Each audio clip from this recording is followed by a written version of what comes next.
అదే RTV app వార్తల్ని క్షణాల్లో చదివే అవకాశం ఉంటుంది. ఒక న్యూస్ పేపర్, ఒక టెలివిజన్ ఛానల్ మీ చేతుల్లో ఎప్పుడూ ఉంటాయి. మాజీ ప్రధాని మన్మోహన్ సింగ్ అంత్యక్రియలు ఢిల్లీలో ముగిశాయి. నిగంబోధ్ ఘాట్లో ఆయన పార్థివ దేహానికి ప్రభుత్వ లాంఛనాలతో అంతిమ సంస్కారాలను నిర్వహించారు. కాంగ్రెస్ ఎంపీ రాహుల్ గాంధీ పాడెం మోశారు. మన్మోహన్ అంత్యక్రియల్లో రాష్ట్రపతి ద్రౌపది ముర్ము, ఉపరాష్ట్రపతి జగదీప్ ధన్ఖడ్, ప్రధాని మోడీ పాల్గొన్నారు. లోక్సభ స్పీకర్ ఓం బిర్లా, కేంద్ర మంత్రి అమిత్ షా, కాంగ్రెస్ జాతీయ అధ్యక్షుడు మల్లికార్జున్ ఖర్గే, కాంగ్రెస్ అగ్రనేతలు సోనియా గాంధీ, రాహుల్ గాంధీ, ప్రియాంక గాంధీ తదితరులు మాజీ ప్రధానికి తుది వీడ్కోలును పలికారు. త్రివిధ దళాల అధిపతులు మన్మోహన్కు నివాళులర్పించారు.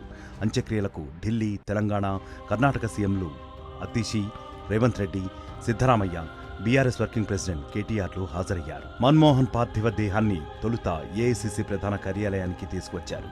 కాంగ్రెస్ నేతలు రాహుల్, సోనియా, ప్రియాంక గాంధీ, తెలంగాణ సీఎం రేవంత్ రెడ్డి, ఎంపీ మల్లు రవి తదితరులు నివాళులర్పించారు.